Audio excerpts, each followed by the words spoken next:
할렐루야 성도님들, 이 아침도 주님의 은혜가 넘치길 축복합니다.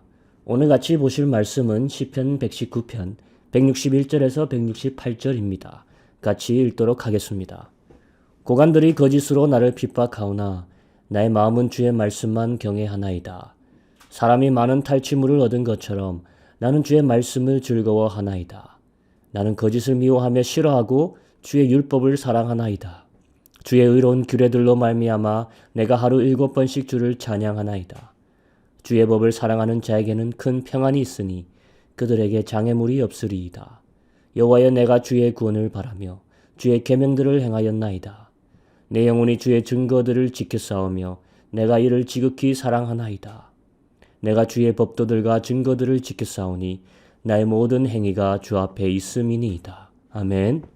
오늘은 히브리어 21번째 글자 쉰으로 시작합니다. 첫 단어는 사림, 지도자들이라는 뜻입니다. 세상의 지도자들이 거짓으로 나를 핍박하지만 나의 마음은 주의 말씀만 경외합니다.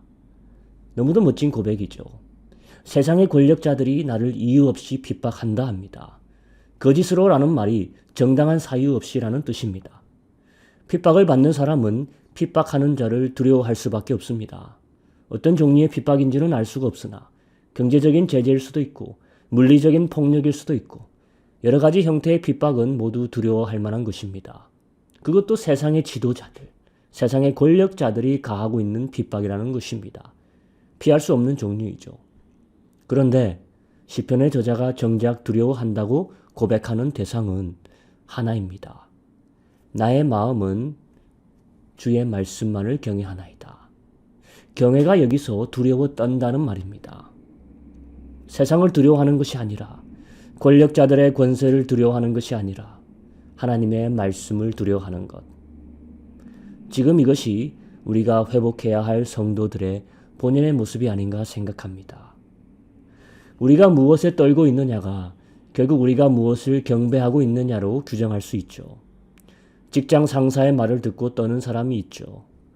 고객의 말을 듣고 떠는 사람도 있습니다. 아침마다 주가 지수를 보고 떠는 사람이 있어요. 정부의 새로운 부동산 규제가 나올 때마다 떠는 사람이 있습니다. 세상에는 별의별 일로 떠는 사람이 많이 있습니다. 그런데 그 중에 과연 하나님의 말씀을 보고 또는 듣고 떠는 사람이 몇이나 될까 한번 생각해 봅니다. 과연 우리 교회들 중에서 하나님의 말씀에 떠는 사람이 몇이나 될까 생각해 보십시오. 이것을 생각하다 보니까 복음서에서 예수님을 대면했던 귀신들이 떠올랐습니다. 그 중에서 특히 군단이라고 칭함받았던 귀신들의 무리가 예수님께 나왔던 적이 있었죠. 사람들은 그 귀신 들린 자가 다닌다는 길 자체 다니기를 두려워했습니다. 밤에 비명소리를 지르고 무덤 사이에서 자랐던 그 자는 엄청난 힘을 소유하고 있었고 누구든지 제압할 수 있던 괴력을 가진 자였습니다. 그런데 그가 멀리서 예수를 보고 와서 무릎을 꿇고 떨고 있는 장면을 우리가 봤죠. 도대체 예수님을 보고 그렇게 떨었던 이유가 무엇이었을까? 예수님은 말씀이시기 때문입니다. 예수님 주위에 그렇게 많은 사람이 있었지만 누구 하나 예수님을 보고 떨고 두려워했다 하는 자는 보지 못했습니다. 물론 순간순간 예수님 앞에서 두려움이 임하는 것을 느낀 자들은 있었습니다. 시몬 베드로도 그랬고 예수님을 처형하게 내준 빌라도도 두려워했다 했습니다. 하지만 그 누구도 예수님이 대면했던 귀신들처럼은 벌벌 떨지는 않았습니다. 영적인 예수, 그는 하나님의 살아있는 말씀이십니다. 하나님의 권위이십니다. 사도 요한이 권위를 입으신 예수를 계시 중에 봤을 때 계시록을 보면 그는 두려워 죽게 되기까지 했다라고 합니다. 자기가 이전에 봤던 육체의 예수가 아니라 영적인 눈으로 영적인 예수를 보게 되니까 그도 두려워 죽게 되기까지 했다고 했습니다. 주님의 광채와 그의 영광을 볼 영적 눈이 우리에게 뜨인다면 우리 모두는 주님 앞에 떨며 엎드려질 것입니다. 오늘 시편의 저자가 말씀에 두려워 떤다는 것은 그의 영적 눈이 그만큼 열려 있다는 것입니다. 우리가 말씀에 두려워 떨지 않는다는 것은 영적인 예수를 볼 나의 눈이 뜨여 있지 않다는 것이죠. 영적인 사람은 영성이 있는 사람입니다. 영성이 있는 사람은 영적 눈이 뜨여 있는 사람입니다. 영적 눈이 뜨여 있다는 말은 가장 간단한 리트머스 테스트가 바로 하나님의 말씀에 그가 떨고 있느냐 없느냐입니다. 하물며 귀신도 영적인 존재기에 영적인 예수를 보고 떨었다. 영성 있는 성도는 떨어야 합니다. 예수 앞에 떨어야 하고 예수님의 말씀 앞에 떨어야 하는 것입니다. 하지만 우리는 만만하게 보지는 않는지, 하나님의 쓰여진 글귀들을 읽으면서 그저 대수롭지 않게 지나가지는 않았었는지, 두려워 떤다는 것은 단지 무서움을 이야기하는 건 아니죠. 두려움에서 찬양함으로 이어져야 합니다. 그것이 경외함입니다. 164절을 한번 읽어보십시오. 주의 의로운 규례들로 말미암아 내가 하루 7번씩 주를 찬양하나이다. 시편의 저자는 주의 의로운 규례들로 말미암아 하루에 7번을 찬양한다 합니다. 우리에게 있어 찬양의 이유는 대부분 내게 일어난 좋은 일들이 아닐까, 아니면 단순히 내가 기분이 좋으니까, 기분이 괜찮을 때 찬양하는 게 아닐까. 그런데 오늘 저자가 찬양하는 이유는 하나님의 말씀의 의로움 때문이라 합니다. 하나님의 말씀 자체가 너무 좋아서, 너무 의로워서 그것이 찬양의 이유가 된다고 하는 것입니다. 오늘 시편의 저자는 사랑이라는 단어를 3번이나 쓰고 있습니다. 주의 말씀을 사랑함. 165절을 한번 읽어볼까요? 주의 법을 사랑하는 자에게는 큰 평안이 있으니 그들에게 장애물이 없으리이다. 주의 말씀을 사랑하는 자에게 평안이 있다. 주님께서 우리에게 평안을 주시러 오셨죠. 오늘도 우리에게 평안을 약속하십니다. 그 평안이 어떤 모습으로 오는지 오늘 우리는 알아야 되는 것입니다. 시편의 저자가 말하고 있습니다. 주의 법을 사랑하는 자에게 평안이, 그것도 큰 평안이 있을 것이다. 우리가 예수님을 사랑한다 고백합니다. 그런데 가끔은 그것이 너무 실체가 없는 주장일 때가 많이 있습니다. 우리는 실체가 있게 사랑의 고백에 접근해야 합니다. 예수님을 사랑한다는 것은 예수님의 말씀을 사랑한다는 말입니다. 주님이 말씀하셨습니다. 나를 사랑하면 나의 계명을 너희가 지킬 것이라. 주님을 사랑한다는 것은 오로지 주님의 말씀을 지키는 것에서 실체가 드러나는 것입니다. 이제 우리 119편도 끝을 보고 있습니다. 이 시편 119편에서 우리는 성도의 신앙이 무엇에 근거해야 하는지, 무엇이 가장 핵심인지 배웠던 것입니다. 말씀을 사랑하는 이 시편의 저자에서 우리는 그리스도인의 신앙의 본 모습을 찾아야 할 줄로 믿습니다. 성도님들, 오늘 기도할 때 말씀 위에 선 신앙이라는 것이 무엇인지 다시 생각해보며 우리의 신앙이 주의 말씀을 사모하고 사랑하는 곳에서부터 다시 시작하기를 기도합시다. 또한 기도하실 때 계속해서 미얀마의 상황을 주시하면서 기도하기 원합니다. 속히 그 군부의 세력이 무너지도록, 군부 세력을 지지하는 세력들이 넘어지도록 같이 기도했으면 좋겠습니다. 또한 그곳에서 사역하시고 있는 선교사님들을 위해서 기도해 주시고, 또 우리나라와 우리 동포 북한을 위해서도 이 시간 같이 기도하며 나가기 원합니다. 같이 기도하겠습니다.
주께서 오늘 우리 가운데 찾아오셔서 우리에게 새 일을 행하실 것을 믿습니다.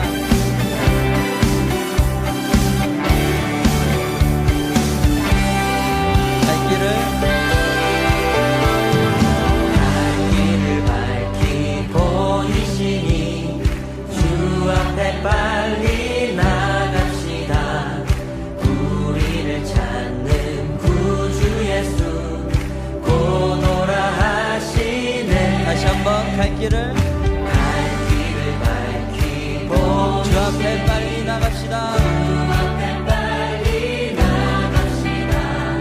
우리를 찾는 구주 예수 곧 오라 하시네.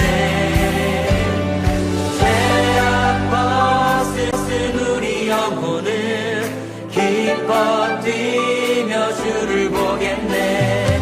하늘에 계신 주 예수를 영원히 섬기리.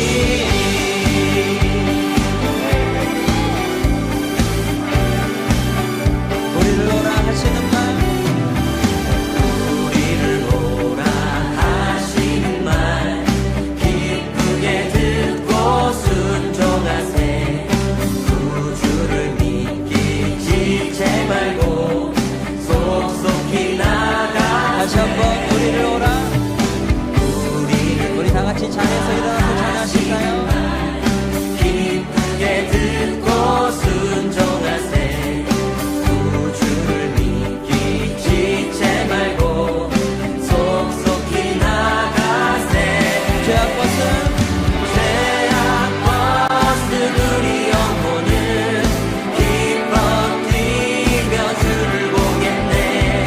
하늘에 계신 주 예수를 영원히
1절로 찬양하겠습니다.